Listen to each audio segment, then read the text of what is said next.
Good afternoon. The hearing will come to order. I want to thank all of you for being here today to discuss the deepening crisis in Tibet. Particular thanks to our witnesses. We look forward to hearing your testimony. I'm also glad to see, I was told there were going to be in the audience several family members of the China 16, a group of 16 prominent prisoners of conscience currently in Chinese jails, as well as a group of Tibetan youth from around the country who are in Washington as part of the International Campaign for Tibet's Youth Leadership Program. In August of 1997, I ventured into Tibet on a tourist visa. I checked that I was a lawyer when asked my occupation. A young Buddhist monk served as our guide on what was an ultimately unforgettable trip. Some of the pictures from our time in Tibet are displayed throughout the room.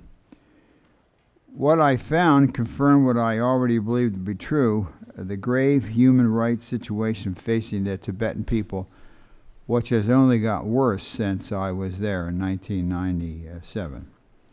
I visited Buddhist monks and nuns who had been in the Dropshie prison. We drove by the Dropshie prison. Obviously, we didn't visit it because they didn't know that I was in the country. But we talked to a number of Buddhist monks and nuns who had been in the prison and who had been tortured and had a very difficult time.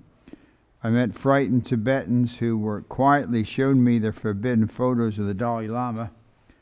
That one picture, we cut the man's head here so you couldn't see. We would go up and speak to them in their own language with the translator, and he pulled out that picture to show us the picture. The State Department's annual Human Rights Report found that, quote, policies promoting planned urban economic growth, rapid infrastructure development, and the influx of non-Tibetans to traditionally Tibetan areas, expansion of the tourism industry, forced resettlement of nomads and farmers, and weakening of Tibetan language education at the middle and high school levels continue to disrupt traditional living patterns and customs. The Chinese government forbids faithful Buddhists from displaying pictures of the Dalai Lama. What the Chinese government is doing in Tibet is actually what I would call cultural genocide, systematically destroying the fabric of Tibetan society. The free world has been horrified by the steady string of self-immolations of Tibetans over the last several years, including several monks and nuns. Since 2009, there have been approximately 120 self-immolations. What drives a person to do that? Think about it, 120. And that's why I wonder sometimes when the administration and the previous administration, too, so it's a bipartisan criticism, and others, what drives somebody to actually do that? These peace-loving Tibetans, with no way of protesting or ending the restrictions imposed upon them, have set themselves aflame in desperation at the abuses suffered by their people at the hands of the Chinese government. Hello, Jim. Tibet is literally burning. The stakes are high in Tibet, and the Chinese government knows it. They are tightening their grip on the region and the people, pursuing with renewed vigor the very policies that have resulted in self-immolations in the first place. It has been long past time for this administration and the previous administration, as I said, to prioritize Tibet in their dealings with China. I have previously urged U.S. Ambassador Gary Locke to raise the government's repressive policies in Tibet with senior Chinese party officials and publicly use his platform to make it clear to the Tibetan people that they have a friend in the United States. And I was pleased that in the previous administration, President Bush did meet with the Dalai Lama and had the ceremony up here on Capitol Hill. In this weekend's upcoming talks between President Obama and the Chinese president, I call on the president to publicly use this platform to voice a strong concern about the current atmosphere in Tibet and the repressive policies of the Chinese government, which are impacting the everyday lives of Tibetans. And I would urge him to press for the release of individuals, to give individual names, rather than just raising the issue in a general way, to give a particular name, 2 names, 3 names, 5 names, 10 names, so we can see. But I think when you name the prisoner by name, it's helpful. President Ronald Reagan famously described our Constitution as a covenant we have made not only with ourselves. It was not only made in the summer of 1787 in a hot summer in the city of Philadelphia. It was not only with the people in Philadelphia in 1787 or the people in the United States in those days in 1787. That covenant was really with the people that are in Tibet. President Reagan also said the words in the Declaration of Independence were a covenant not only with the people in Philadelphia in 1776, but a covenant with the people in Tibet, the people in China, the people wherever they're being persecuted around the world. We risk breaking that covenant with the people of Tibet if we do not champion their cause during this time of need. So I look forward to hearing from the witness. And with that, I recognize Congressman McGovern. Jim. Thank you. I want to thank you for all of you for attending this very important hearing today, and I particularly want to thank Congressman Wolf for chairing this hearing. And I want to thank him also for his longstanding commitment to the promotion of human rights in Tibet. I would also like to give my special thanks to the staff of the Tom Lantos Human Rights Commission for their help in preparing this hearing. I know that there are many people in the audience today who understand the uneven struggle for human rights against a powerful system firsthand. Here with us today are families of the Chinese dissidents currently imprisoned for daring to disagree with the mainstream ideology of their government, and we welcome their presence. I was delighted to learn that 11 young and driven Tibetan American college students are in the audience this afternoon. It is great to see that the young generation, even if far from the historical home, is eager to continue working for their people and for the preservation of their culture and their identity. You know, in 1987, the Congressional Human Rights Caucus, which was the predecessor to the Tom Lantos Human Rights Commission, was the first U.S. government body to extend a formal invitation to the Dalai Lama to address the issue of repression in Tibet. Since then, the caucus and the commission went on to hold many more events on the subject of human rights in Tibet, and we are pleased to continue that tradition. However, despite the overwhelming support from the United Nations and international community for human rights protections for the Tibetans, I regret to say that the Chinese government continues to deny these rights to them. For more than 60 years, Tibetans have faced constant religious, political, and cultural repression of varying degrees of intensity. For decades, the Chinese government has gone to great lengths to mitigate the influence of the Dalai Lama and to eradicate the Tibetan culture and identity by passing laws and edicts that unapologetically interfere with the Tibetan Buddhist tradition and way of life. Recently, such repression and religious interference have intensified considerably. Heightened official and security presence within monasteries, continued, quote, patriotic education, end quote, campaigns that require monks to denounce the Dalai Lama, restrictions on movement and travel abroad, and limitations on teaching of the Tibetan language in schools are just examples of the alarming policy trends of recent years. According to the State Department's latest human rights report, of great concern are the continued serious human rights abuses, including extrajudicial killings, torture, arbitrary arrest, extrajudicial detention, and house arrests in Tibetan areas.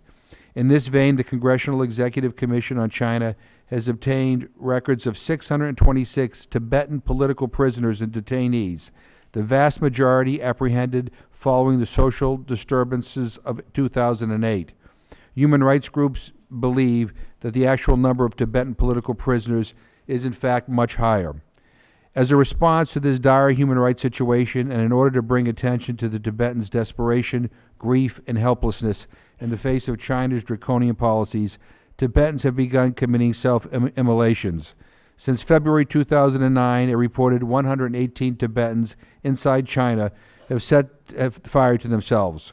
118 people went through unimaginable agony in hopes that the world will take notice of their plight and will stand against the willful destruction and disappearance of the Tibetan culture, language, religion, and way of life.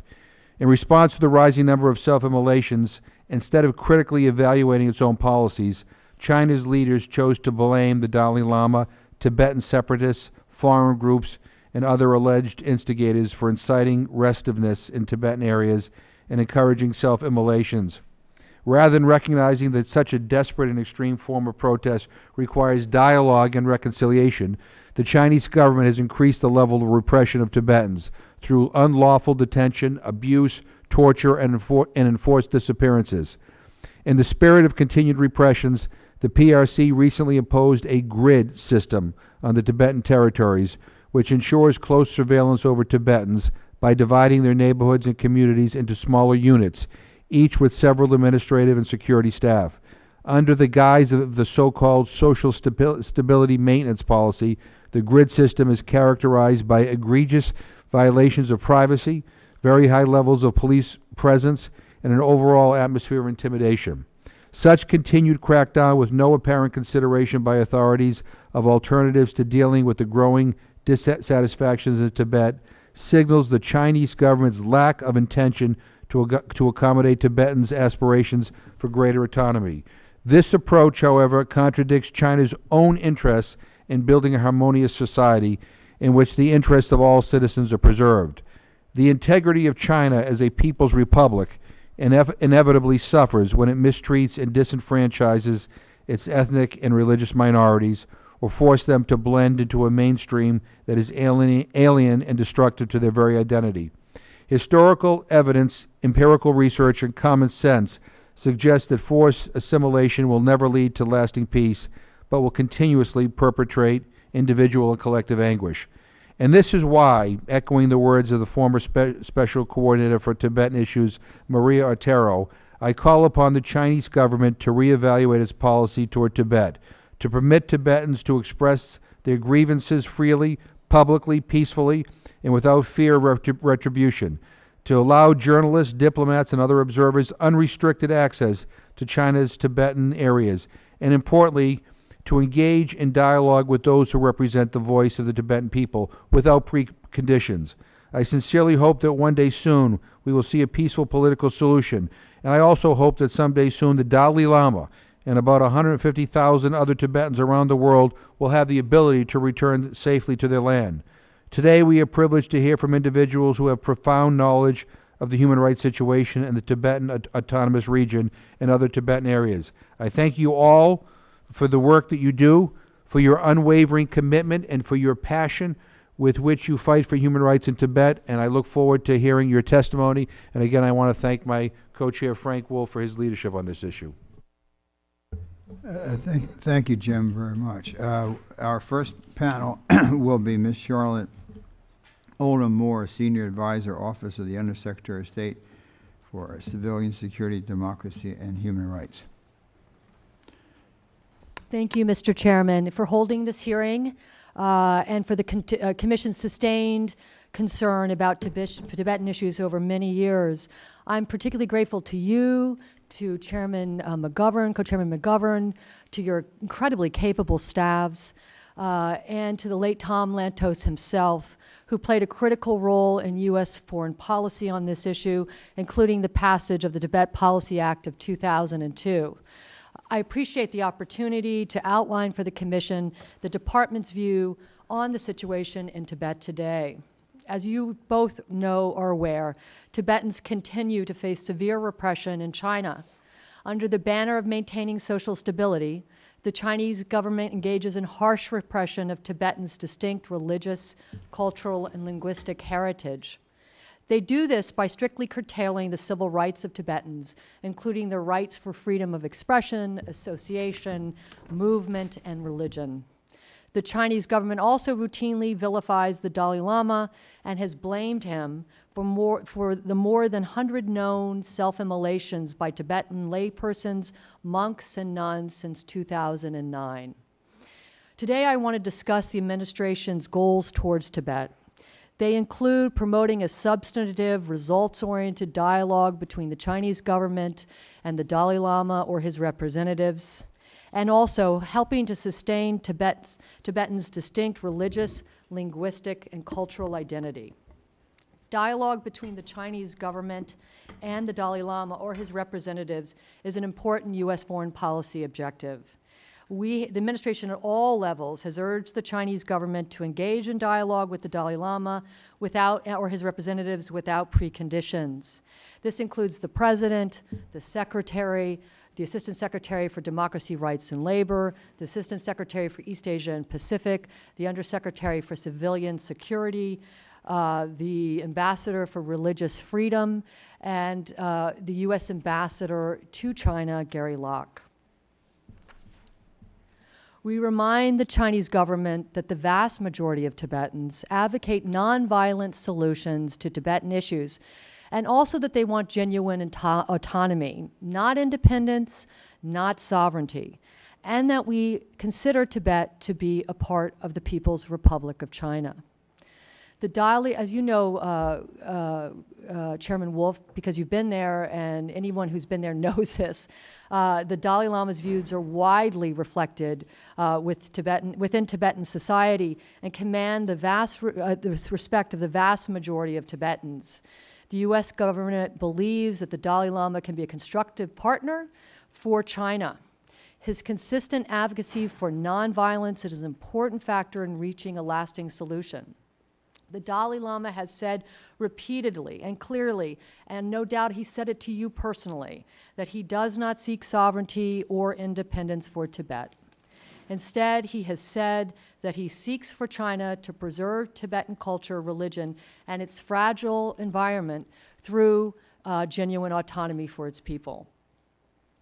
China's engagement with the Dalai Lama without preconditions would help reduce tensions in Tibetan areas now and would contribute to the overall stability of China. Regrettably, the Chinese government has not engaged in substantive dialogue with the Dalai Lama's representatives since January of 2010, which is the longest period of time they've gone since the dialogue started in 2002. The U.S. government has consistently raised concerns about political prisoners as well as the Tibetan self-immolations with the Chinese. We have repeatedly urged the Chinese government to address the underlying problems and re-examine counterproductive policies that exacerbate rather than resolve tensions. Instead, as you know, the Chinese authorities have responded to these tragic self-immolations by tightening already strict control on Tibetan communities. Most recently, with punitive measures that target the family and friends and acquaintances of those who have self-immolated. This is really one of the most disturbing trends we have witnessed recently. The United States urges Tibetans not to self-immolate, and we hope that these tragic acts end now. We note the repeated public statements of the Central Tibetan Administration, most recently last week, appealing to Tibetans, quote, to refrain from carrying out drastic actions, including self-immolations. Mr. Chairman, what is happening in Tibetan areas is a direct reflection of deteriorating human rights conditions amid increasing repression. The State Department has documented this extensively in our country reports on human rights practices as well as our international religious freedom reports. The findings of these reports are too numerous to summarize comprehensively here, but I would urge folks to look at the website because they're quite detailed. But I will just underscore a couple. As you know, authorities across Tibetan areas continue to detain monks and lay persons arbitrarily for indefinite periods of time for their political or religious activity. Just last year, or actually over the past year, authorities in Lhasa have launched a Strike Hard campaign. Ostensibly, it's an anti-crime operation, but according to official Chinese reports, police have raided 160,000 apartments and 13,800 hotels. Although these raids, as I said, are ostensibly anti-crime, police search private homes, guest houses, hotels, bars, and internet cafes for photographs of the Dalai Lama and other politically forbidden items. Also, during the last year, local authorities have pressured Tibetan parents, especially those who are party members or government employees, to withdraw their children from private schools, monasteries in their hometowns, or Tibetan schools in India. In some cases, authorities have taken away There are documents of the parents whose children are studying in India to force the parents to return the children to China. In the absence of such documents, parents risk losing their jobs. Mr. Chairman, this is not just an issue for 6 million Tibetans. Conditions in Tibet are an issue of fundamental justice and fairness, and of the credibility of China's commitment to the rule of law. As set forth by the PRC's own constitution, laws in legislative, administrative, and judicial institutions. The rights of Tibetans as Chinese citizens are not being respected. Their culture is being eroded, and the land they inhabit together with its natural resources are being exploited. All of this without the public participation in decision-making provided for under Chinese law. I want to discuss briefly the important programs the U.S. government has to help Tibetan communities, because both of you have been quite active in support of them, and they're very tangible gestures of our work. The U.S. programs that help Tibetan communities, specifically both in the plateau and in India and Nepal, provide humanitarian results, but also signal our tangible support of Tibetans. For example, I know from my own travel to Tibetan areas that for many Tibetans, the Voice of America's and Radio Free Asia's English and Tibetan translated language broadcasts are a vitally important source of information. In accordance with the Tibet Policy Act of 2002, are various other Tibet programs implemented by the Departments of State's Bureau of Educational and Cultural Affairs, Population, Refugee, and Migration, Democracy, Human Rights, and Labor, and by USAID, promote a range of activities that preserve cultural traditions, expand economic opportunities, and support the environment, healthcare, and education within Tibetan communities inside Tibet and for Tibetans in Nepal and India. One of our challenges that I want to bring to your attention has been access.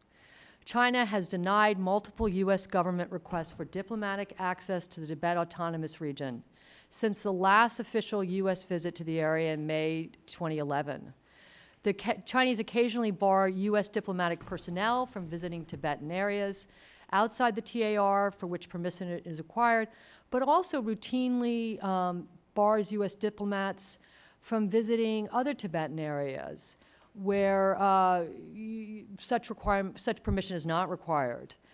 This has really hampered our ability to speak to Tibetan residents and members of the monastic communities, to speak openly with them, and this has really severely restricted our work. Finally, you should know that we regularly convene meetings of like-minded governments to coordinate on Tibetan issues, including increasing access, which affects all of us. We do so here in Washington, we do so at posts in China and elsewhere around the world. And we do so both formally and informally, both at the United Nations General Assembly and the Human Rights Council.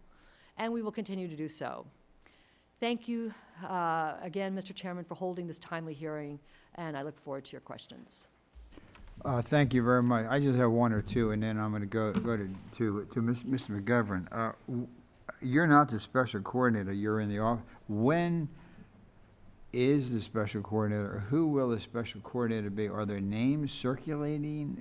And how long has that office been empty?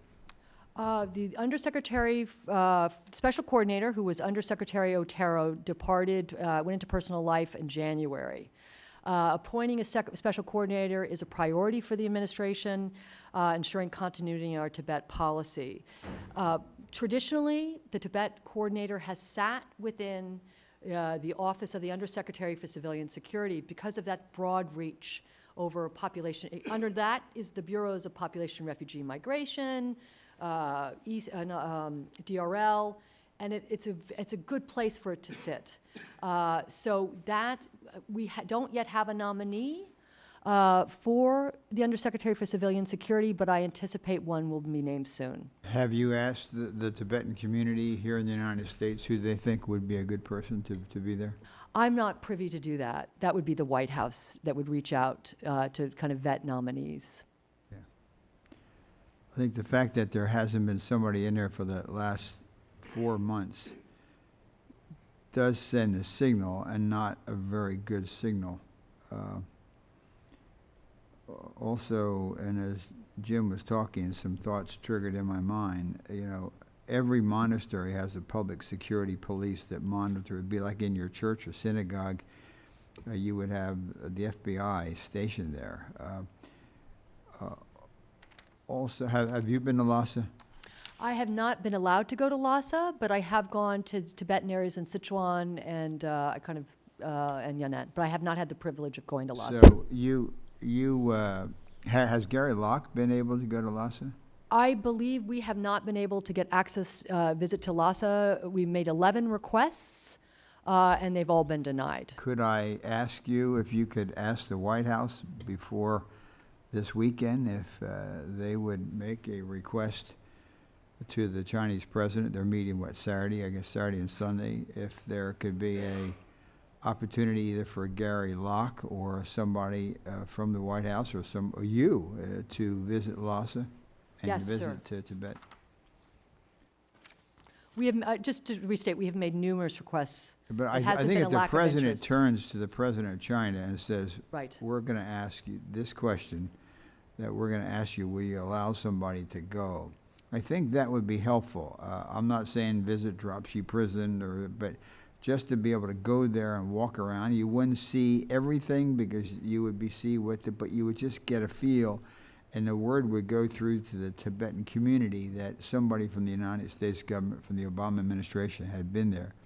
So if you would ask the White House to ask. The last question is, we've been getting reports, how is Nepal treating those who, the Tibetans? We had heard a couple months ago, not very well, and those who have come over the mountain, it's a very difficult trek. And so how is the relationship now between the Tibetan community in Kathmandu and the Nepalese government? I've had the privilege of going to Nepal and meeting with the Tibetan community in Kathmandu many times. We have regularly stressed to Nepal's leaders, including the Prime Minister, the importance of respecting Tibetan refugees living in Nepal and their ability to move around freely and their religion. We are very lucky to have Ambassador Peter Bodhi, who regularly advocates for Tibetans, refugees, and emphasizes the importance of protecting their rights. Right now, the gentleman's agreement is holding. We have heard, we continue to hear from Nepal's leaders that they will continue to respect the gentleman's agreement, which allows the access Tibetan refugees to go across Nepal to India. We have to, right now, that is absolutely still, and they're still respecting it, and that's. Well, you couldn't have a better person than Peter Bodhi. I agree. Peter is more than just an ambassador. He cares. Plus, he was the DCM there back in I think the earlier mid-90s, and so he understands that. And I think how much aid do we give Nepal? I'm so sorry. I don't know the answer to that, but I can absolutely get back to you on that. If you would it make sense that the aid be not to be cut, but the aid to be conditioned upon the fair treatment of the Tibetan community in Kathmandu? I think conditionality at this stage is not helpful with Nepal. I think vigorous diplomacy, which we are engaging in, which is keeping it. What about a hint that if it stopped, that? I think you've done that. Yeah. Okay. Okay, Mr. McGovern. Yeah. Well, thank you very much, and I appreciate your testimony. And let me preface everything by saying that I'm here as somebody who's a supporter of this president and this administration, but I have to tell you that as one who's kind of followed this issue for a few years now, I get this feeling that there's a lack of urgency and a lack of imagination when it comes to kind of dealing with this issue. And and I've had these discussions with Maria Artero when she was here as well. I feel like we're by and large saying the right things, but the actions that follow aren't enough. I mean, things are getting worse. They're not getting better. China's cracking down harder. They're not, kind of relenting and respecting the rights of these individuals. And one of the things that I talked about with Maria Otero, and you mentioned this a little bit, but I want to explore this a little bit more, is about the coordination of other like-minded governments, bringing them together to maybe kind of a group of friends, if you will, of Tibet that would meet formally and regularly on this issue, which, to the best of my knowledge, does not happen.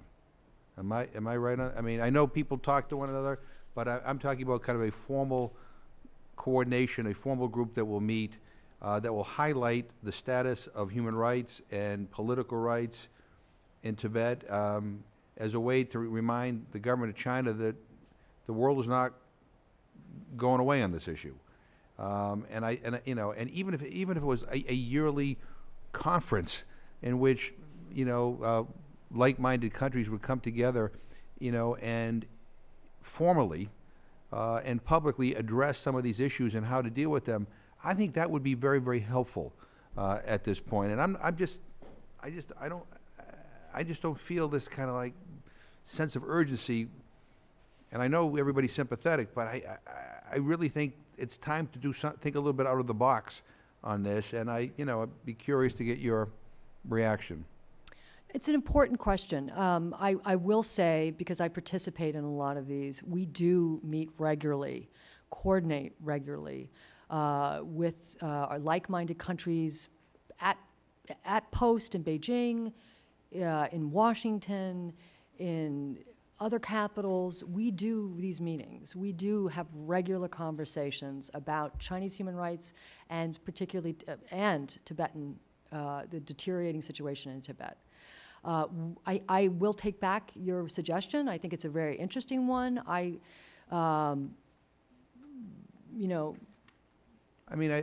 think that the situation, by all accounts, is deteriorating with regard to the Tibetan people. I mean, I don't see improvements in terms of the human rights conditions, and so I mean, whatever we're doing, whatever the world is doing, it doesn't seem like there's enough. But here's kind of like this is maybe a little bit subtle. Let me tell you the things that kind of worry me. So each year, the State Department submits an annual report to Congress on Tibet, right? And during the Bush administration, the report said, lack of resolution of these problems in Tibet leads to greater tensions inside China and will be a stumbling block to fuller political and economic engagement with the United States and other nations, okay? Then, under the Obama administration, the language was changed to, failure to address these problems will lead to greater tensions inside China and will be an impediment to China's social and economic development. So, I guess, does this mean that the administration does not consider the Tibet problem an obstacle to better relations? I mean, kind of the removal of those words, just strikes me as kind of unfortunate, because I think this is a time when we need to say this is so important that it is going to impact our economic and our political relations. Maybe you don't know why, but I mean, somebody obviously had to think about changing this language, and I was just curious why they did. I have a very skilled colleague here, Doug Grobe, who you may know from the China Commission, who's a China expert. Doug, do you know what the status of that language was? I think that, as you said in your statement, that it does threaten China's social stability, and it has, and we have in other contexts used language that you refer to. Okay. Yeah. So I've met several times with the political leader of the Tibetan government in exile, Lobsang Sanjay, and I would hope that the administration, at every level would. I know he's met with people at the State Department, but I mean, I do think it is important that we acknowledge the importance of there being an elected leader, and he being the political voice. And that he is afforded the respect that we would give to any other foreign leader, because I think I think that would be an important signal to China as well, that, you know, the Dalai Lama is an incredible figure. And, you know, a lot of the world, when they think of Tibet, think of the Dalai Lama.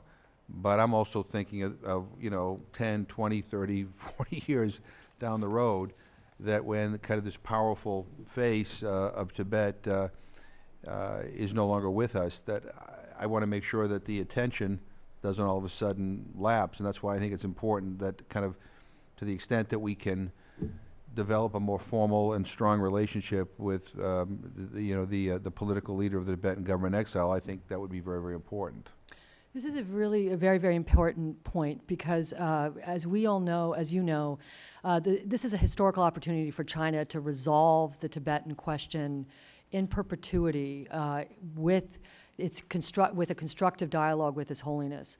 Once the Dalai Lama passes, you know, many people are concerned about what may happen, and so this is this is an incredible opportunity for China to resolve this issue in a sustainable fashion. In terms of Lobsang Sangay and the Central Tibetan Administration, we have really, the State Department and I would say other members of the administration have very robust conversations with the CTA because we have to. Our programs affect many of the communities that the CTA loosely administers, and they're an important part of the picture of the overall, the diaspora and the folks inside. So please be assured we are in very close contact with Lobsang Sangay and his very capable team, Kelsen Oksong, and we will continue to be so.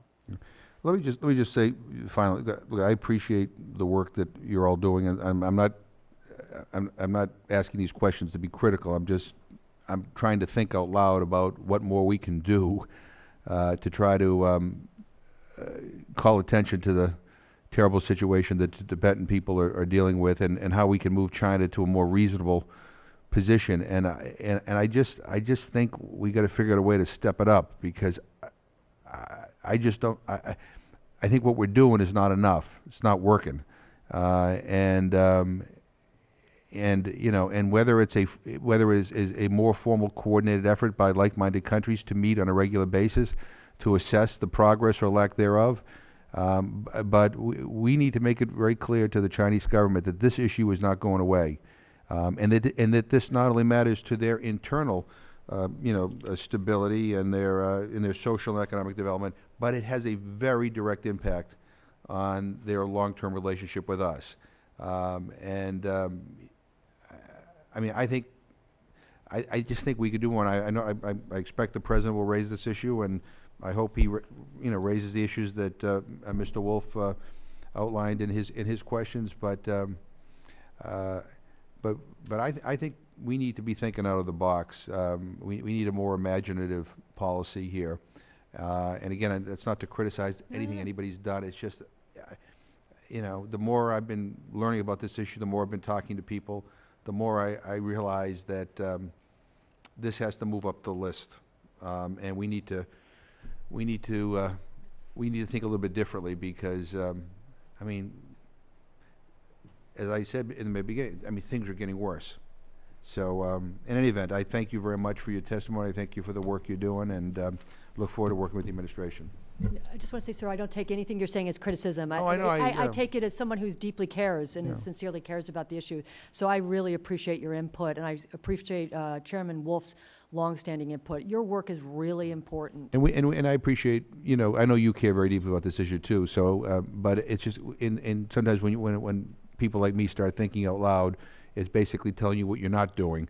That's not to criticize anything you've done. It's just, I think there's more we can do, and I look forward to working with you. Thank you, sir. Well, I would just be, I would criticize. I mean, I agree, but frankly, I criticize the Bush administration. I mean, I think when President Bush went to the Beijing Olympics, it was terrible. I mean, I spoke, I mean, and I would criticize this administration. I've actually told my staff I saw a car during the campaign with an Obama bumper sticker and Free Tibet. And I said, hello? I mean, what do they do? I mean, so I would, but but I agree with what Jim says. So both were bad, but I would criticize both, and I would criticize this administration. Secondly, what he says is absolutely right. You are reaching a critical point because the culture is going. You go to the Patala and you look out, all that area has been bulldozed. They have bulldozed a lot of the old Tibetan parts of Lhasa. A lot of the young people are either getting radicalized or sort of be getting, and they're just stripping the culture out. And so it is critical because if it goes on for a long period of time, so I think what Jim said is right. And you ought to appoint some. So, I don't think we need a State Department person. I don't think we need a professional. I think you ought to ask the Tibetan community. You ought to ask someone different, someone, maybe there's a high-profile Tibetan American that you would, or maybe, and not Richard Gere, but some movie star, something. No, not Richard Gere. I didn't mean that. I'm not for it, but somebody else that brings a freshness to it that Jim is saying. There's somebody out there. But that sort of is kind of like that stone in a shoe that kind of, you feel every time you take a step, because the culture will get eradicated.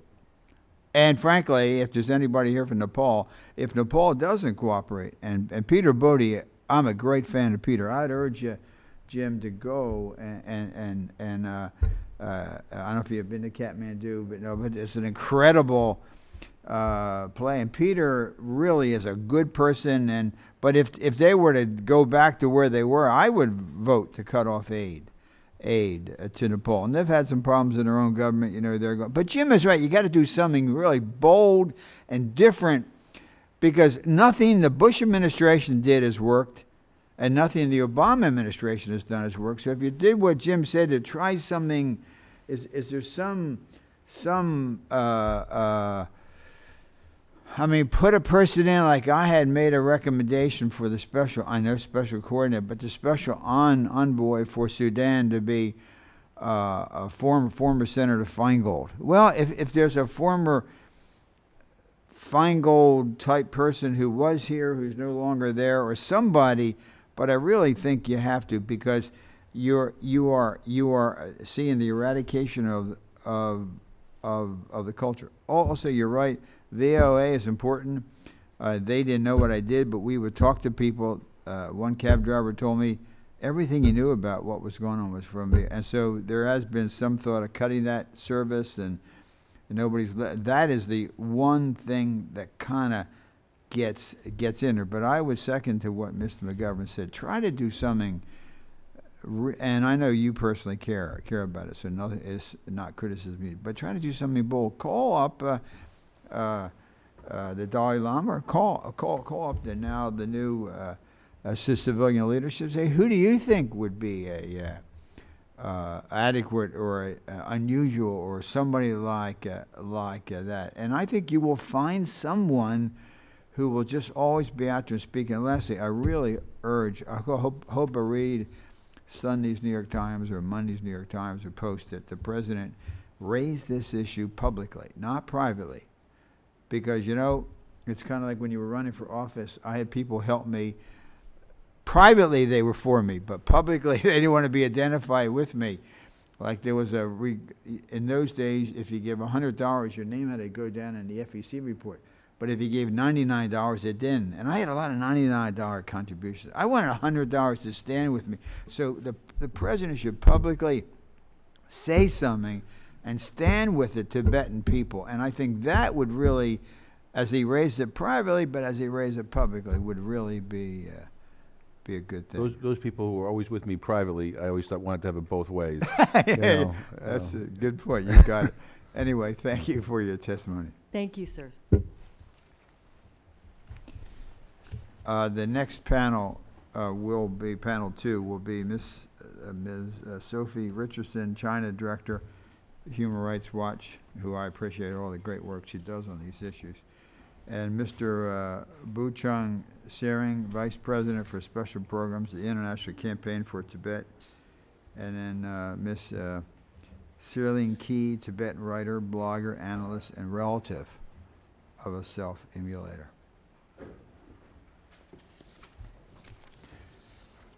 You can proceed in that order, and just one to the north, and then we'll wait for the questions.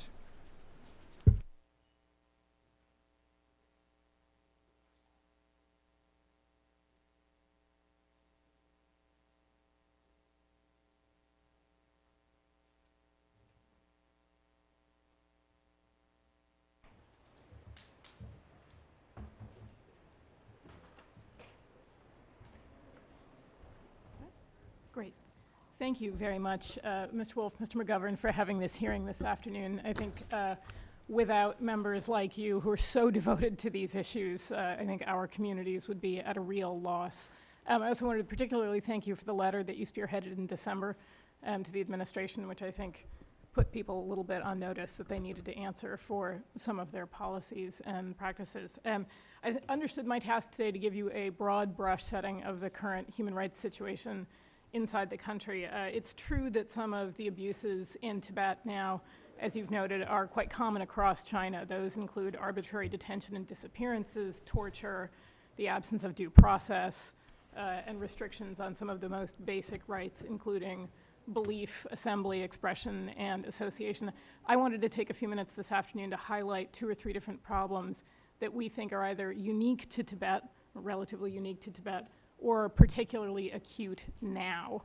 The first of those 3 includes the expansion of extraordinary surveillance and security measures that have been put in place over the last 18 months. Under that heading, I would include the October 2011 decision to deploy an additional 20,000 cadres to Tibetan villages, both ostensibly for the purpose of better providing social services, but also clearly with an information and intelligence gathering mandate. The January 2012 announcement that government or party officials would be stationed in almost all monasteries permanently, and the February 2013 decision to expand, as Mr. McGovern referred to in his opening remarks, the grid system, which has included the establishment of new police posts with high-tech equipment to monitor daily life, and increasingly active volunteer security groups known as red armband patrols. From a human rights perspective, this is essentially the trifecta of state control in Tibetan areas, monasteries, villages, and urban areas. And these are the kinds of tactics you might see a government defensively put in place if it were facing a violent insurgency or a massive crime wave. But obviously neither of those conditions prevails in Tibetan areas. We're particularly concerned about the expansion of the security apparatus, which I think should be of concern to the larger security and intelligence community, but also particularly the use of people who are almost by definition, if they are party members, obliged to be partisan in certain ways that make their serving a quasi-policing function entirely inappropriate. So that's one set of issues we're concerned about at the moment. The other is the extreme criminalization of expression, which we've seen particularly with respect to charges of incitement for people who've discussed immolations. I mean, if the behavior that's being criminalized in some of these recent cases actually rises to the level of a prosecutable offense, then we're all guilty too, right now. We've seen a number of cases in which people literally did nothing more than talk about immolations, for which they were given quite harsh sentences, and there have been roughly a dozen or so of these cases since late 2011. The third problem that I would point to is arguably one of the most widespread instances of forced evictions in modern Chinese history. And here I'm not talking about forced evictions in the sense that people are being dragged out of their homes, but rather that a set of policies is being implemented that, contrary to Chinese government claims, is being put in place without the opportunity for consultation or really an effective way of opting out. Since 2006, the Chinese government's comfortable housing policy has sought to rehouse, either through renovation or reconstruction, a majority of the rural population of the TAR, and at the same time, it's accelerated the relocation and sedentarization policies of nomads in the eastern part of the Tibetan plateau. By the time these programs are scheduled to wrap up in another year or two, it's estimated that they may affect up to 2 million people. And these are essentially being used as templates for other ethnic minority communities across the country. We have a forthcoming report on this subject, and it's going to show that Among other things, individuals and families are being made to bear the costs of these rehousing policies. They're being indebted as a result, and particularly for people who are being moved effectively in ways away from where they can practice their livelihood, they're struggling to support themselves as a result of policies that are ostensibly designed to improve their standard of living. I think taken together, these abuses show that the energy and the resources the Chinese government is willing to deploy to either stamp out dissent, to reshape the Tibetan population in a way that makes it easier to surveil and to control, and at the same time, its extraordinary unwillingness to address any of the fundamental underlying grievances. I'm happy to answer questions. I have lots of suggestions for you. I would be delighted to take up the opportunity to give a view of how the administration has done and what should be done differently. At a minimum, I will point out that I think if President Obama is capable of issuing a plea to Israelis to see the world through Palestinian eyes, I think the least he could do this weekend is suggest to President Xi that he try to see the world and that Chinese officials try to see the world through Tibetan eyes. Thanks. Thank you, Mr. Chairman, Congressman Wolf and Congressman McGovern. I thank you for this opportunity to testify on this issue of human rights in Tibet. This hearing is timely because, as you both have expressed, President Obama is going to meet with Chinese President Xi Jinping. And therefore, I would like to give you an overview of the current situation, to give a few examples of why the Tibetan people are having grievances against Chinese policies, and then to provide some recommendations on what President Obama and this administration could do. In his first speech after becoming the new head of the Chinese Communist Party, in November 15, 2012, Xi Jinping said, "In the new situation, our party faces many severe challenges. Self-immolation by Tibetans in Tibet is one of the severe challenges that the Chinese administration is facing. The latest one, as you might be aware, a nomad named Tenzin Sherpa, took place a few days before this hearing. These are clear indications of the depth of feelings among the Tibetans with their current state of affairs.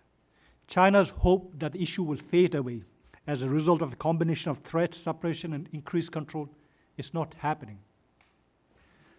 I believe China's misguided policies on Tibet are leading to continued tension, developing into a crisis contradicting any claims of what they call ethnic groups living in harmony. The self-immolations are a result of decades of Chinese misrule. The International Campaign for Tibet has outlined these in many of our publications, including in 60 Years of Chinese Misrule, Arguing Cultural Genocide in Tibet, and Storm in Grasslands, Self-Immolation in Tibet and Chinese Policy. The first report reveals that Chinese policies and practices of cultural repression and destruction are so systematic and persistent in Tibet, and their effects are so serious that they contain elements of cultural genocide.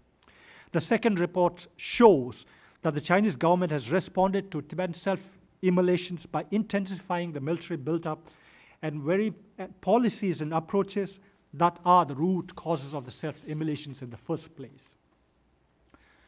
In addition to the wounds of the 3 generations of Tibetans, as Kirti Rinpoche, a prominent Tibetan Lama, put it when he talked about reasons for the self-immolation, the Chinese authorities' blatant racial discrimination against Tibetans are making the Tibetan people feel like second-class citizens in their own land. And I would like to give you some examples. First, today, while Chinese towns experience some sort of freedom, whether of movement, expression, or assembly, the Tibetan people are increasingly being turned into a big prison with, Tibet is being turned into a big prison with heavy security crackdown. 2, while China simplified passport application process for the majority of Chinese people, with many getting their passports within weeks, reports indicate that Tibetans are virtually being denied new passports currently. And there are reports that even people from East Turkestan, the Uyghur people, are also facing a similar problem there. Tibetan applicants for passports are subjected to a new procedure that is not implemented for Chinese. Worse still, the authorities have in fact been confiscating the passports of the few fortunate Tibetans who have them, thus denying them their right of travel. 3, Even as China is boasting of increased Chinese tourists visiting Tibet, Tibetans from one area cannot travel to another area without permission. And I'm not talking about Tibetans outside of Tibet or China. I'm talking about Tibetans within Tibet. According to information available publicly, a Tibetan from outside the Tibet Autonomous Region needs at least 4 approval letters from different security-related officers to go on pilgrimage to Lhasa. And it's not just monks, but any Tibetan wanting to go from one place to another who needs such permission. Lhasa is the holiest town for all Tibetans, and it's now virtually out of bounds for Tibetans. Prominent Beijing-based Tibetan blogger Tsering Wose wrote about the irony of her experience, her situation, when she was made to show special permit letter to enter Lhasa, while her fellow travelers, 3 of whom were Chinese, were able to go in without any need of such permissions. 4. While China is proudly heralding the amendment to the criminal procedure law that talks about respecting and protecting human rights, we're seeing a new reign of terror. I think Sophie outlined it, and both Congressman Wolf and Congressman McGowan also presented it fully, that in Tibetan areas, ordinary Tibetans are being threatened with guilt by association on matters relating to the self-immolations. Therefore, the situation in Tibet is at breaking point, and we believe that the United States can play a pivotal role in not allowing the situation to deteriorate further. At the political level, President Obama needs to send a clear message to the new Chinese leadership that the United States continues to remain concerned at the situation in Tibet and urges for a resolution of the problem. I believe this is critical because we should not let the new Chinese leadership feel that the administration here has decreased its attention on Tibet or is no longer concerned of the issue of Tibet. This is critical message even for the Chinese people to get. Secondly, the United States should convey a message to the Tibetans in Tibet that irrespective of the distance between Lhasa, the capital of Tibet, and Washington, D.C., the American people are closely following the happenings in Tibet and want the Chinese authorities to address their genuine grievances. The common message of the self-immolators are for the return of the Dalai Lama and freedom for the Tibetan people. The Dalai Lama just finished a very meaningful visit to the United States in May, during which he took the opportunity to reiterate his continued adherence to the middle way approach that he had enunciated. He clarified that although he had retired from his political authority, as a Tibetan and as the Dalai Lama, he had the moral responsibility to explain this. Elected Tibetan leader Lobsang Sengye has reiterated the Tibetan leadership's commitment to non-violence and the middle way approach, and had said, substance being primary and process secondary, we're ready to engage in meaningful dialogue anywhere and at any time. So therefore, the new Chinese leadership under President Xi Jinping has this opportunity to display the face of a new and confident China by addressing the Tibetan issue positively. In order to enable such a thing from happening, we would like to make the following 4 recommendations. 1, President Obama should clearly reiterate to Chinese President Xi Jinping during the meeting that the United States' position to promote a substantive dialogue between the Chinese government and the Dalai Lama or his representatives and to help sustain Tibet's unique religious, linguistic, and cultural heritage still stands and will be continued. This is important, and it should be done publicly, as both of you mentioned. Secondly, the President should call on China to heed the call of the international community, including of the United Nations and the European Union, as well as the United States, to address the deep underlying issues that are leading to the self-immolations in Tibet and to stop resorting to heavy security measures and suppression of human rights. It will not do for China to seek excuses by blaming outside forces for what is happening in Tibet, and which is primarily their problem. 3, the United States should urge the new Chinese leadership to re-evaluate the stability maintenance approach applied in Tibet and the military buildup and limit the dominance of the security apparatus. 4, we have heard from the administration's representative here earlier about challenges that our diplomats face in going to Tibetan areas and to Tibet in general. Congressman, you yourselves have expressed the need for this administration to send its officials to investigate and visit Tibetan areas. We see the problem lies in Chinese not implementing the policy of reciprocity. Chinese diplomats and journalists have free access to the United States. If the United States asks the Chinese authorities to implement the policy of reciprocity so that Americans and other diplomats, including representatives of multilateral organizations, can visit Tibetan areas and to see the situation for themselves, we believe these will have tangible impact on the situation in Tibet in the short term, as well as enable follow-up actions by the administration in the long run. Thank you so much.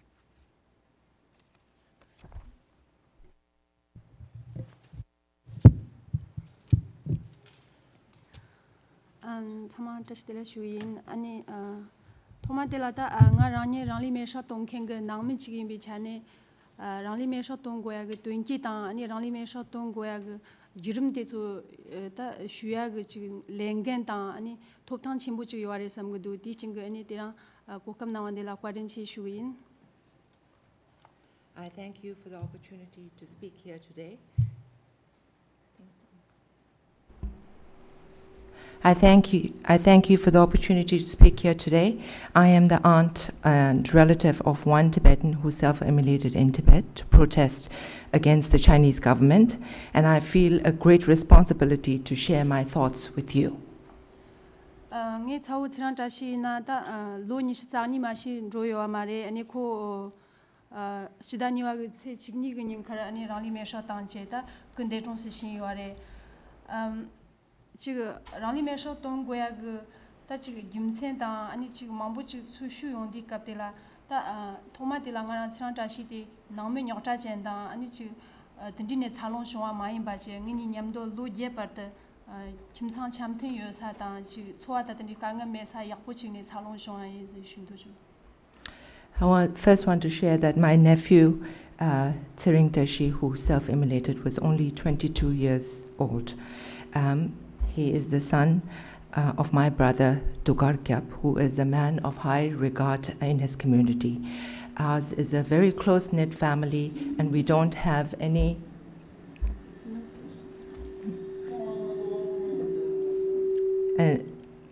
we're not a family that has many issues or anything like that. We are a very close-knit family.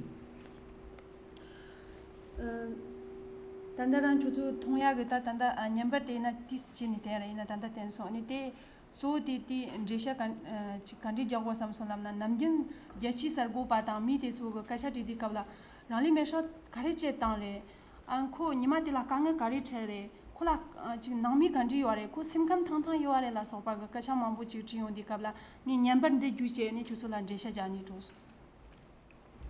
The footage was shown a little bit earlier than I expected, but I wanted to kind of show that footage because since my nephew's immolation, journalists and others have always been asking me many questions about whether he had any family problems, whether he was having relationships issues with his wife, was he mentally sound?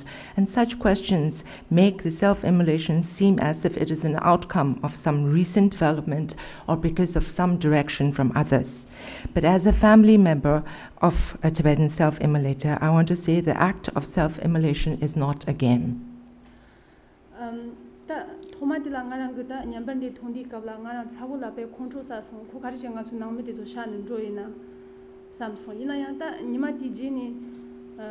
Nyambandi Toyon di Kabla, Nyambandi Nangani, Ni Tau Gata, Zbo Kansa, Meg Shache, Pudan, by Ribada Tamayer Puche, Chondro Yona, Tanda Kuranga, Lopa Thermojerche, Kuranga, Tomat Tashuche, Riwata, Ani Tapata, Mundunti to Majepache, Jormuchi, Tsang, Botandiche, the Kablangang, Samu, Betting, Giran Roche.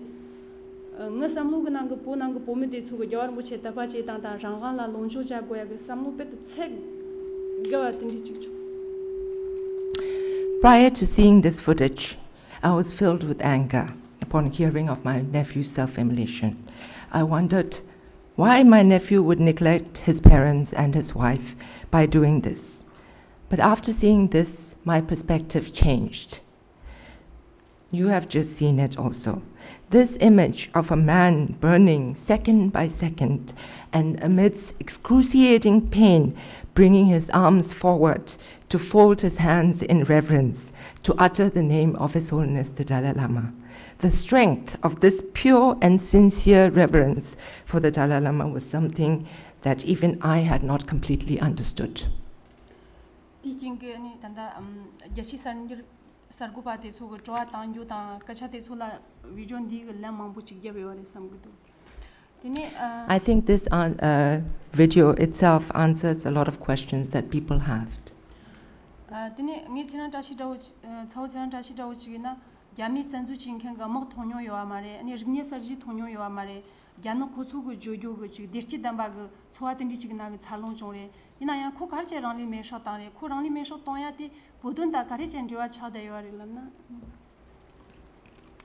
So my nephew did not see the Cultural Revolution. He does not see the invasion of Tibet. My nephew grew up in a period and a society which the Chinese dub as a happy period for Tibetans. So this begs the question, why did he commit self-immolation? And how does this self-immolation have a connection with the status of the Tibetan people today?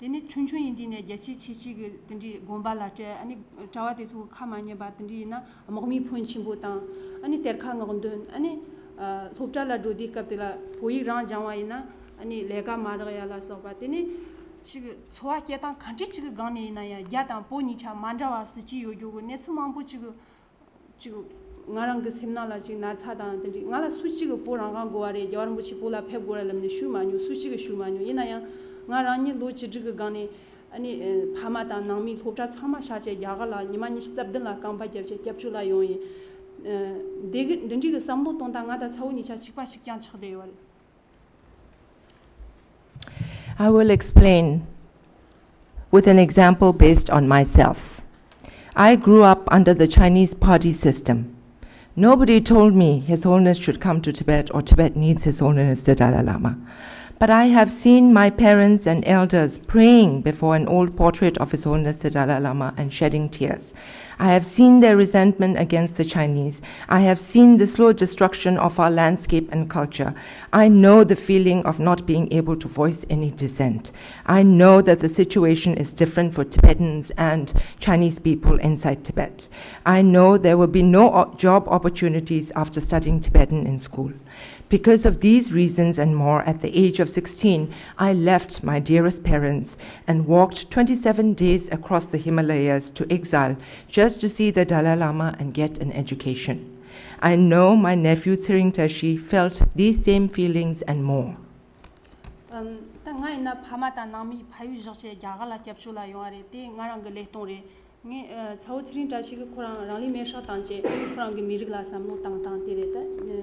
Never manda ga gane le ton che tan te chikpa in bichane ngi Tsiring Tashi ga rali me sha te ani chi nami ta ani tondok chunchu ga tondok chi mare sam gu. Tsiring Tashi, I ended up leaving my family in Tibet and coming into exile and living this life now, and my nephew ended up giving up his life by burning himself, but two of us, both of our lives were affected kind of with what's the situation inside Tibet. Rali me sha tong khen ta nga chau nan sing ge mi ya dan job ye chong de yare ya da job ye changma ge ani changma la nga nan sing ge nang me yare khashi pu gu yare khashi lama re khashi mishta re khashi loma re ina yang khozu changma ge boda chik jag yare te kare lam na yar bu chi pot pheb go re thmong gum boda chik yong. Like my nephew, there have been 118 other self-immolations. These have been lay people, they have been monks, nuns, men, women, but all of them had called for the return of the Dalai Lama to Tibet.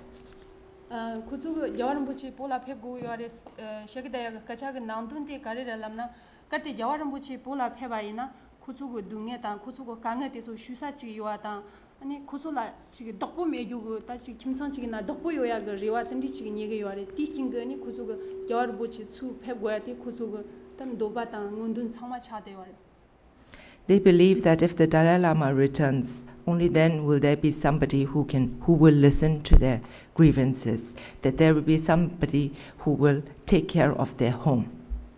다 겨울 보지 볼라 패고야 다 아니 보면티 저거 문둔 저야라 아니 단다 주소 슈유 저거 다 지금 샴덕 만자야 다 예콩 만자와 주소 상마라 고소 그 리와 주고 요아래 다 지금 아메리카 그 수종당 아메리카 그 미만테 저거 로아미 톱탕당 랑랑 망소 던디라 수쿠르진 켄그 지금 예컵당 미만 지금 발라 고수 이치 제제 고수고 문둔데 조야기 치다 사자 극적 총총 던지네 미수 지금 마통나에 소소고 나차 참마 소소고 당린 제제네 랑리면서 당겨요. I believe that they look to the international community and people who respect human rights and human dignity for support. And in that sense, people, Tibetans in remote areas of Tibet have been committing these acts, and they have the belief that people across the world who believe in human rights and who value these issues will come to our support. Tene mi mambo chiga rangli meshla bi kabla lamsan chig chilik ta mambo chig resha jaga yaware ina ya rangli meshla te rangli meshla ta ya ge yurum ta ti ge chuntun ta ti yablok logi ngoni te mata mi kangal mi didig mi rewa shege de ya te ani chuchu chama ge pharchi chig singyo yire.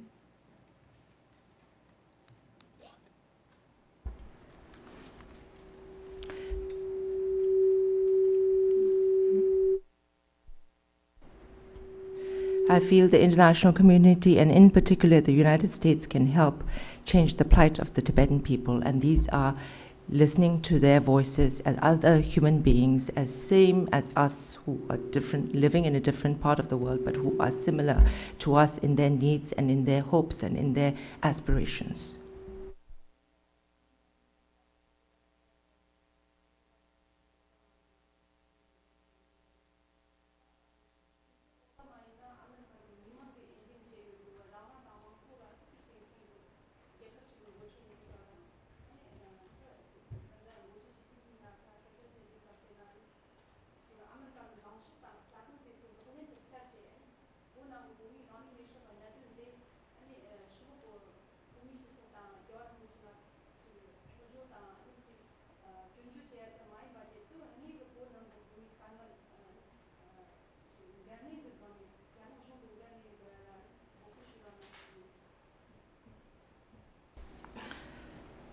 With President Obama about to meet Chinese President Xi Jinping in a few days, I would like to urge President Obama, as a leader of as a democratically elected leader of this great nation, to ask China to stop blaming His Holiness the Dalai Lama and Tibetans outside for the self-immolations in Tibet, and to accept responsibility for the real cause. Tichting ani po nang la ni ngoni changni ga rangli mesha ga na dong ga gang la nyam ship ta ani ganling ke yo na ngi se po nang la kyo che po nang ga po mi didig la ani kutsap ta ani sargo pa tan di ta na shyo mo tu shura na. What is needed is not a criminalization of the Tibetan self-immolators, but a redressal of the grievances of the Tibetan people to find out what is leading to self-immolations and to find out the cause behind the self-immolations themselves. Thank you for the opportunity. Thank you very much, Jim. Let me thank you all very much. Ms. Richards, let me ask you a couple of questions first.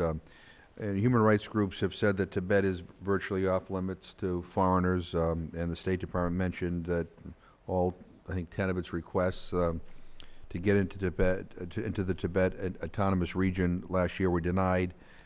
I'm trying to figure out what can the U.S. government to do to get more access to the Tibetan areas, and maybe all of you might want to address this. I mean, should Congress reconsider the access we give to Chinese diplomats in the United States?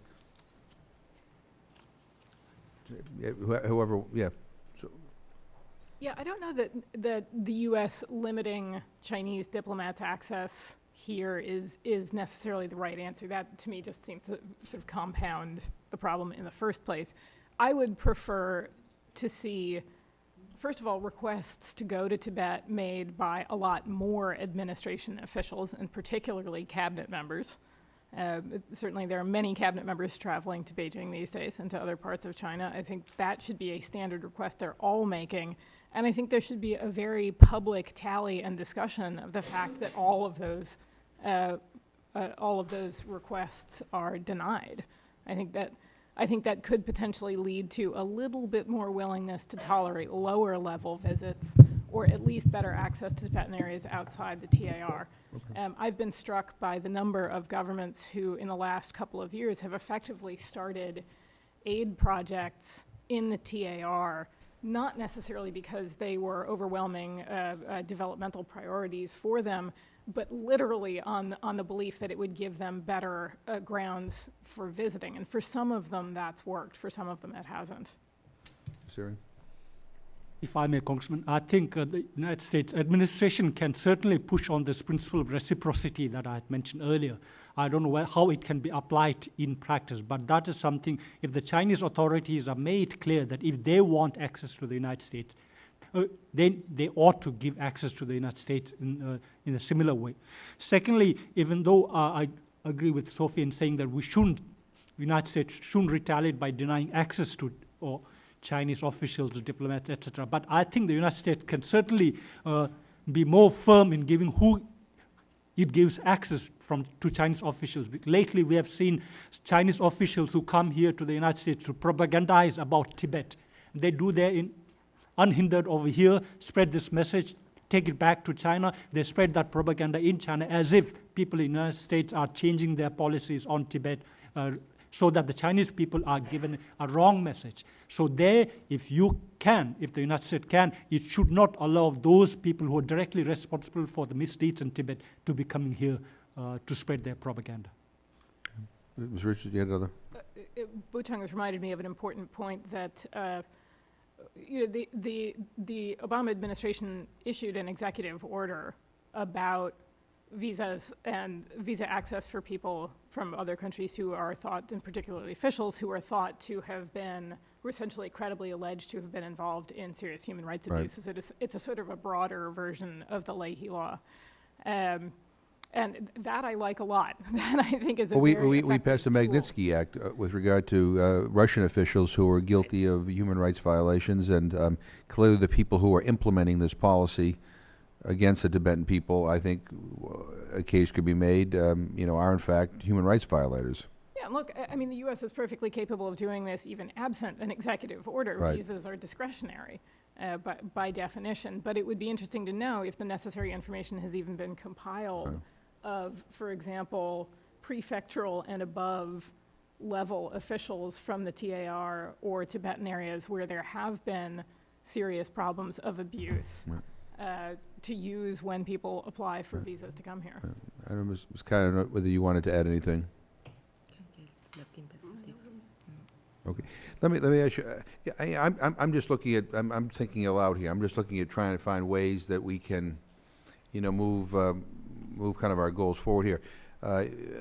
Ms. Richardson, you spoke of the Human Rights Watch report on the grid surveillance system of Tibetans.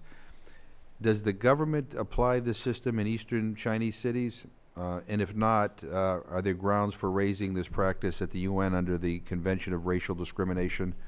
Or in what other areas do Tibetans face discrimination? Lots of areas, and I would. That's a much longer conversation. There are many grounds for initiating a discussion under that particular mechanism. It's true that grid-like systems have been tried out in, or essentially piloted in other parts of the country. In our view, it's being implemented with a particular vigor and to a particular extent in the TAR, which is why it concerns us. I don't know if anyone else has any comments on that. Again, I mean, I think there ought to be a consequence of some sort to the treatment of Tibetans, and I'm just trying to think of, you know, of concrete steps that we could be urging here in Congress. I mean, I think you all kind of alluded to some things we can do, but in a very specific way. I mean, are there things the administration can do right now? I mean, obviously raise this issue when the president meets with the Chinese leader, raise it in a public way, but other ways that make it clear to China that somehow this issue isn't going away and that people are watching very carefully and people are aware of the fact that the situation is getting worse.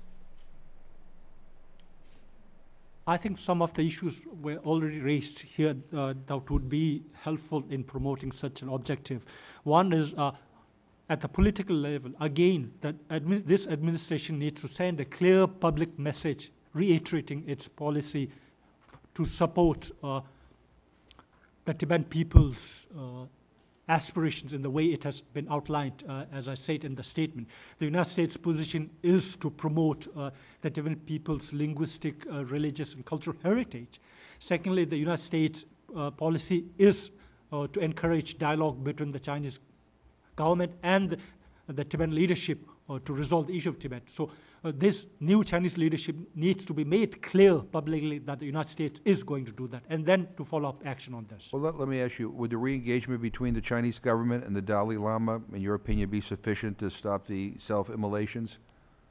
No, I don't think the self-immolation necessarily should be linked to this dialogue, although every issue related to Tibet may be connected. What I feel is self-immolation is just a symptom of the major problem in Tibet. That is a political problem. The Chinese authorities are denying rights to the Tibetan people, even those rights that are enshrined in the Chinese constitution. So unless the fundamental grievances of the Tibetan people are addressed, today it's a self-immolation. Tomorrow it could be some other way the Tibetan people will reveal their grievances. And if I could ask Ms. Kai, how do the Tibetans in Tibet view the self-immolators? Are they looked upon as heroes or tragic figures or misguided individuals? And do you think that a lack of international awareness contributes to the continued human rights violations that are occurring in Tibet?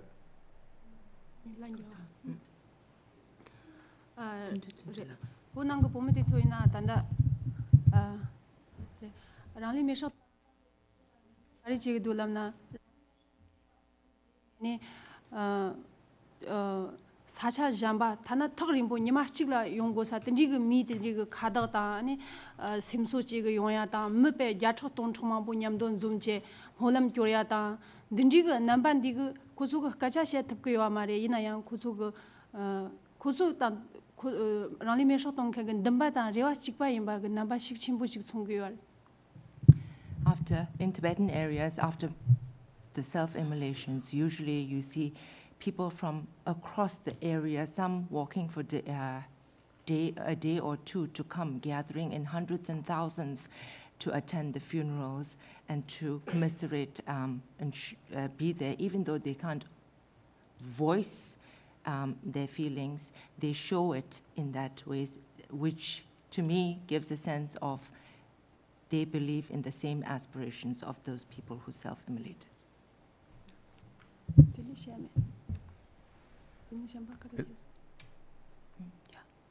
And let me just say also too that I think I say this on behalf of Co-Chairman Wolf as well, that we are sorry for the tragedy that your family has endured, and that image on the screen is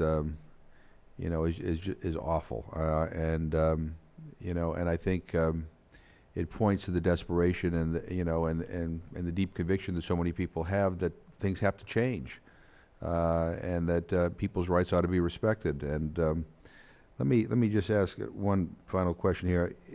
Let's look to the future. Let's say 20, 30 years from now, if no significant improvements are achieved in Sino-Tibetan relations, what is the outlook for the Tibetan culture, the religion, the language within China?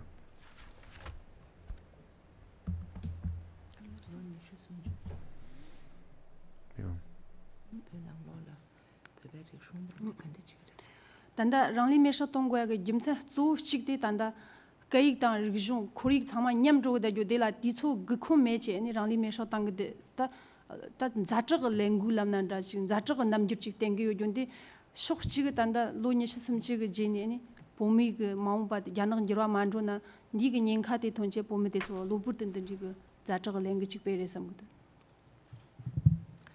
The self-immolations speak to the urgency of the situation inside Tibet right now, to the deteriorating conditions in the Tibetan environment, landscape, culture, language, to all of these things, and that's why the self-immolations are happening.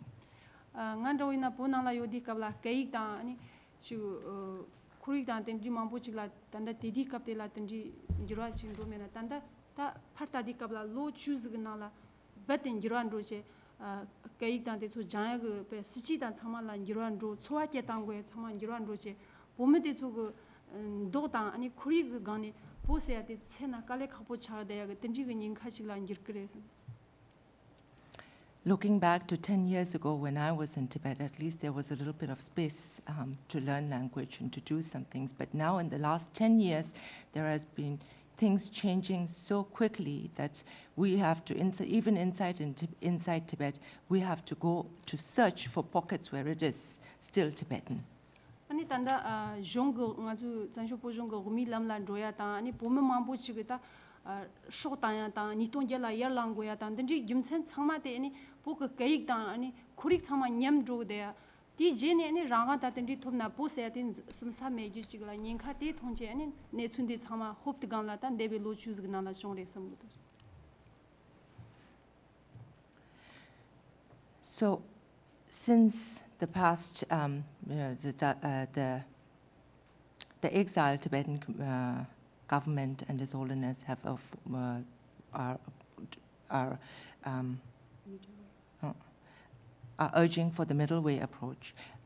And with that, along with that, Tibetans inside Tibet since 2008 have started coming out more and more stronger with protests, widespread protests across Tibet in 2008, and leading to kind of, again, to what I said earlier about the fast expressing deterioration in the whole situation is what's kind of going to leading to the self-immolations, and that is really a scary thought to what it'll be like in another 20 or 30 years because of the way things are escalating.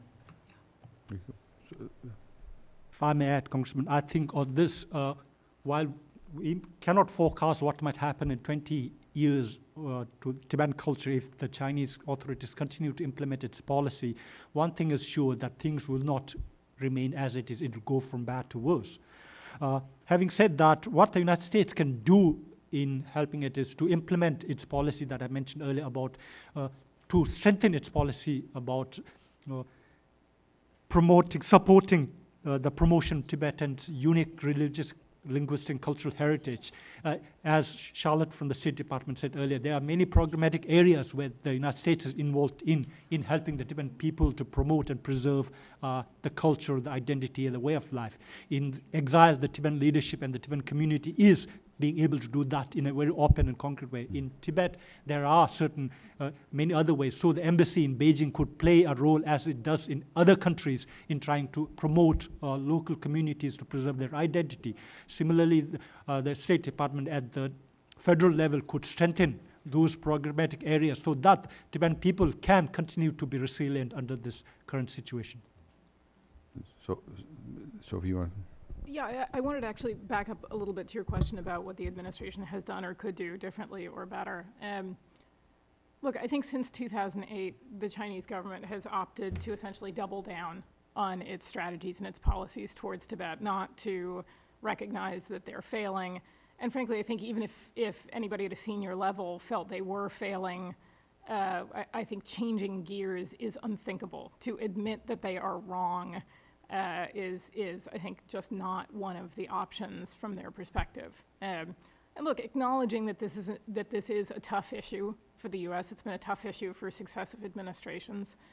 I think to the extent that the outside world can be of assistance, a great deal rests on, first of all, making Tibet and the situation there an absolutely inescapable topic of conversation in all senior level interactions between the US and China. It's not just about what happens, in California this week. If the US is going to say in every single senior discussion that they'll uphold the one China policy, they can certainly follow that by saying, and we're going to talk again about what's going wrong in Tibet and the clear steps that we expect you to take to fix that. I see no reason why the administration can't articulate a set of benchmarks, get the police and officials out of monasteries, lift the travel restrictions, and to make that an absolute required part of every single conversation, and to then report on it in English and Tibetan and Chinese publicly.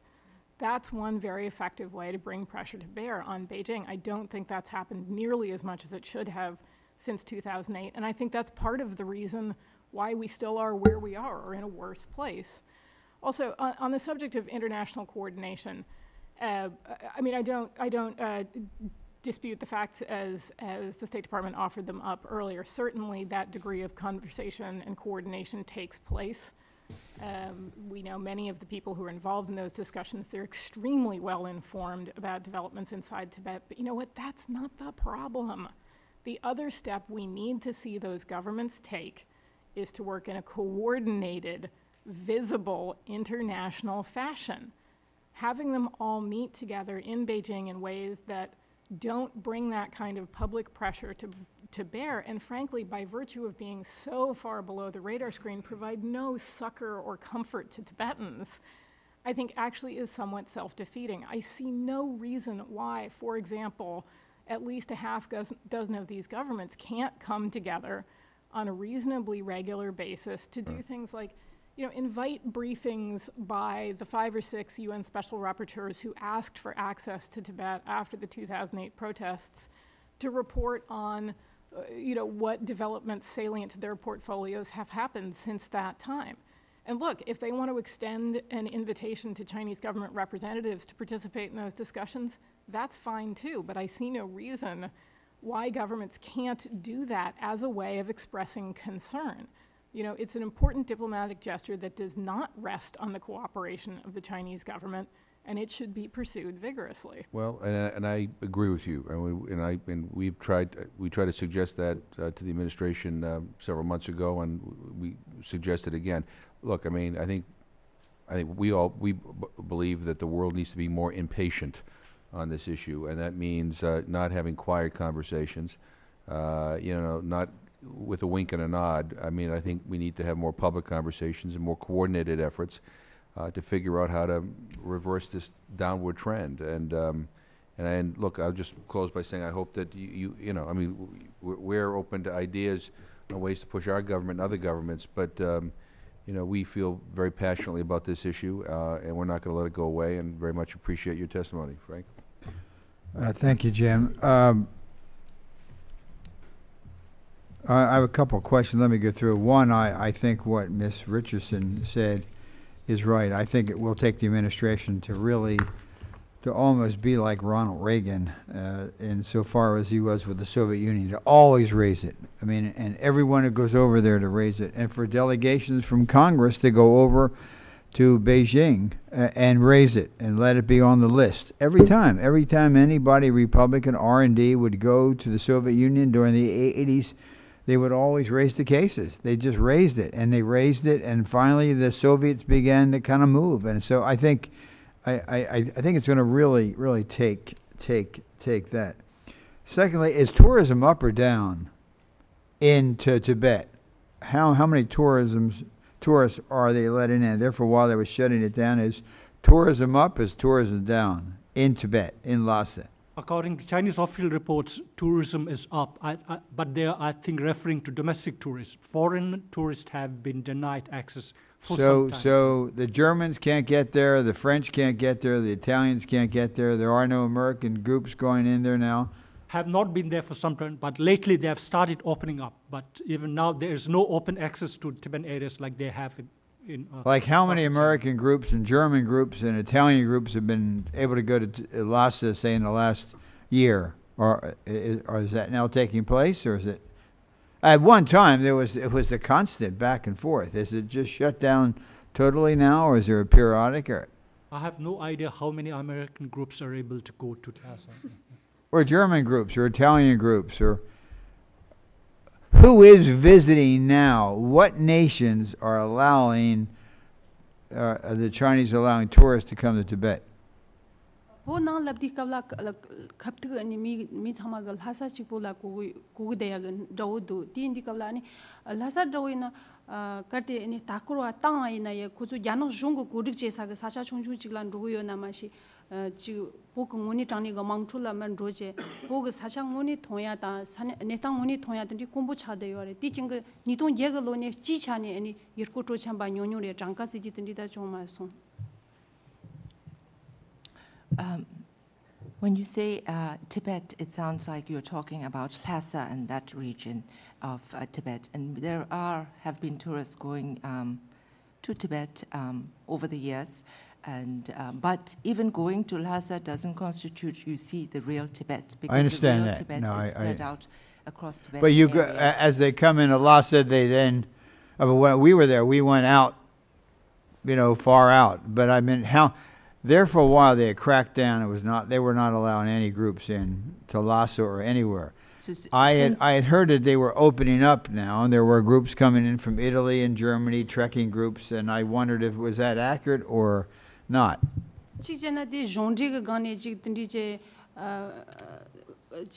chunchu yirko to chamba tindi chunchu chi zoe na ma shi ngone tani ga chi gir kinyer ke da juta ngone tani ranga ga gane jot ku da me juta ni te tanda ina go she go mari go she me ro matum na jana shongan namjin go she sha yo ro thap go yo ari te tu ngis toala lega chi da ju shulok ne phan ro jo ga inji ti ji shin ka yirko to chamba lega chi den ke pomi girba tindi mambo yo ari tindi ne ne chu ku ai na nyonyo re tanda.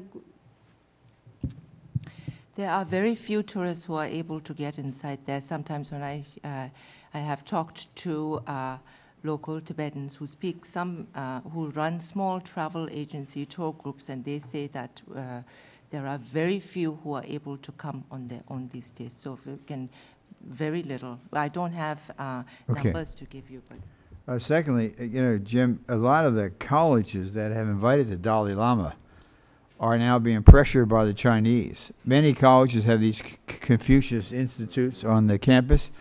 I've talked to, they say when they invite the Dalai Lama to come, the Chinese government then puts pressure on him to try to get him not to invite the Dalai Lama, but then even try to get him to cancel it. And so they're working full time against the Dalai Lama right here in the United States. They did it in my state. They did it in the state of Virginia. I commend William and Mary leadership. They had the Dalai Lama. I commend UVA. Teresa Sullivan had the Dalai Lama. But they didn't want the Dalai Lama to come to Williamsburg, or that they want to come to Charlottesville. We have a unique opportunity now because didn't the former president, wasn't he the one who put the whole crackdown policy with regard to Tibet? The former Chinese president, he was the mastermind, was he, of the Tibetan crackdown policy? Yes, he was the head of the Tibet Autonomous Regions Right. Party. So he's gone, and now with the new president, to give him a little bit of a, not that I believe this, but to give him a little bit of a benefit of the doubt, because you never want to judge. I think there is an opportunity, because the other guy had such a vested interest. It was his policy. It's not the new president's policy. So give him the benefit of the doubt that he will be open. And so I think that's why the administration should take this opportunity to say, it was your predecessor who did all these things, and we know you don't agree with that, and therefore we're asking X and Y and Z. Who would be a good special envoy or coordinator, as they call it? Coordinator is kind of a, but anyway, who would you like to see to be appointed for this job? All of you. Okay. No, Ms. Richardson, we'd love to. Congressman I respect all of you. Yeah, who? I don't have a specific name to give Just to give you. me a name and a type of a person. I don't have a specific name to give to you right away, but if the State Department requests us to give our Are you counsel afraid to if you them- say it, it won't get it? Or No, because the issue is dependent on who gets appointed as an undersecretary, because at that level has special coordinator has been appointed. But earlier you made a very sort of bold suggestion about thinking beyond the present administration officials. If the administration is going to go that way, then there would be other sets of people that we might want to think of. But if they're thinking of a person at the undersecretary level who is a serving State Department official, unless he or she is appointed, we will not know who that yeah, person that is. won't work though. I'll tell you that has never worked. Because they all get into that career track and they don't want to offend the White House. That will never work. You have to get somebody. The fellow, what's his name for North Korea? King. Bob King is outside. He does a pretty good job. I don't think he feels he's obligated, but it won't work if you get somebody who's on the career track. It's a finish. Ms. Richardson, who do you think would be good? I'm torn between suggesting Buchung and John Huntsman. John Huntsman would be good. I think, I think John Huntsman, Republicans don't like him sometime, and Democrats don't like him. I mean, and he understands China. I think that would be see, that's what Mr. McGovern was talking about. Bold, something like that. I mean, if Huntsman, and this is not a full-time job. This is not a 8 to 11, I don't mean 11 in the afternoon, but 11 at night job. It's not that. Senator Danforth negotiated the North-South agreement in Sudan where there was a war going on. 2.1 million people died, and he did it practicing law in St. Louis. He periodically went out there. It's not a full-time job. It's the caliber of the person. So Huntsman would be an incredible. I mean, he is a very talented guy. He speaks the language. He understands China, and he knows what we should do a letter. You take the leadership, and I'll sign it. Maybe I'll keep off it. You just sign it. But Huntsman would be a great appointment. Yeah, And if you want to stop the self-immolations, there's a way to do it. You appoint Huntsman, and the administration speaks out boldly, because Voice of America, the number of people, we got in a cab and I asked the guy, because we had an interpreter fellow who would ask, Voice of America is how they find out. So it would be on Voice of America, and a lot of the Tibetans would say, finally, someone is really caring, and I don't think they would feel the pressure. So I think a way to stop this would be to have somebody like the caliber of a Huntsman and have the administration speak out and make sure a Voice of America, and I don't know how much the internet is going in there, and I don't know, maybe you could tell, but that would almost send a message to those who are so frustrated and at that point that really that's not the best way. Let's see if the administration is doing a good thing. What you climbed over the Himalayas? Did you go into Nepal, or did you go into? Yeah, Nepal. That's a very Through Nepal. That's a very dangerous. It is. Many people die on the mountain coming over.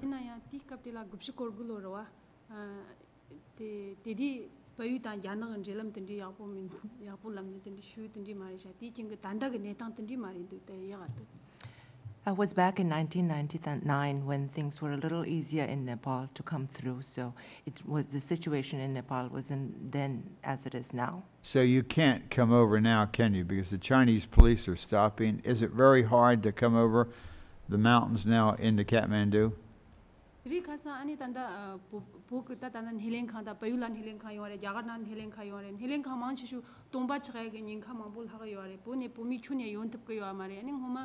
Tanda nga chu nyamber mambu thongre menda japche seg de jo ta mambu thong ge yare teaching ta tandi chara mixe ge tamchang ta tanji ge pume japchula yong khin yong cha. These days, it's much harder. The Tibetan reception centers in Nepal and in Dharamsala are very, very few people there. We've seen videos of footage of Tibetans crossing the Himalaya being shot at by I've seen Chinese that video, police. yeah. So it's much harder now. And then cross chair tila kange chi ta yamila she go re teni bayu la yondi kabla bayu go mami te cho go smia ta phar gyano la chi cho che ta tedi ne chu debi lo shi na mambu chi chon de go. And crossing the border is, of course, you fear the Chinese, but then once you cross over into Nepal, we've seen situations where Tibetans have been handed back to the Chinese by Nepalese authorities. So that's now become So even more Nepalese dangerous. authorities send Police. them back? Lamkani yiksha ta tedi me na mi mambu sumgde kandu to pomite to yerten ro ma chya ta bayu la tanda gyano na shin te pomite so go pe chwa kange ta ani ne dan tindi chi cha. A situation for Tibetans in Nepal, the Chinese influence is very strong in Nepal now, so there have been cases when Tibetans come over, they don't have the paperwork, and then they get into, they're taken away, held back, and then sometimes deported back. Well, we'll send a letter and I'll get Mr. McGovern to sign it to Peter Bodhi in Nepal, asking him to intercede with the Nepalese government with regard to never ever sending. The fact that somebody comes all the way over and is sent back. So we will send a letter and we'll do it together. I guess that's all the questions that I one last question. Mr. Searing, you were saying Lhasa is viewed as a special religious place, and yet Tibetans in the region cannot even get into Lhasa? Yes, that, Congressman, is unfortunately the situation today. Right. And when did that begin? Oh, it began, I think, in the last 1 year or two. Restrictions were there in the past, which were not there when before the Chinese arrival. Before the Chinese arrival, to give you an overview, Tibetan people are religious people. We have many religious monasteries in Lhasa. So people from Kham and Amdo areas, which are outside of the Tibet Autonomous Region, it was a tradition for them to come to study in Right, Lhasa. I know. There were groups coming in when we were there. And Never come. That was stopped by the Chinese authorities several years back. so the Tibetans from checkpoints on the outside- roads, and they can't get on the railroad. They can't. They are not allowed to study in those monasteries now. That's amazing. Secondly, recently, the Chinese authorities made it more stringent by not allowing Tibetans from outside of the Tibet Autonomous Region to come in and to even enter Lhasa. So for them, they need those special permissions. Wow. Chinese don't need it. When I was there, I thought parts of Lhasa were really a Chinese city. What is the population now of Lhasa? Numbers, and what percentage are Chinese and what percentage are Tibetan? Population da sing me ina ya tanda mixe ani Lhasa ti jami ge tongchi dore lamni shudi kabla ta nima khashi ge hula ani Lhasa ge nala zukchin ta tenji ge ta huma yo yo go popa ge surjin te choye tanda muthu ne to shik ta member ge chani ta inda ja tongchi ta khamba ta ani ne ta ta namba chama ya zukchin sarwa chi jami ge chapter station zongo samshe. I don't know the exact population, but as you said, Congressman, Lhasa is being, even today, even after you've seen, just few days back, we've seen reports where parts of Tibetan areas of Lhasa, there's a lot of new construction going on, and the whole facade of the city is being changed completely. Yeah.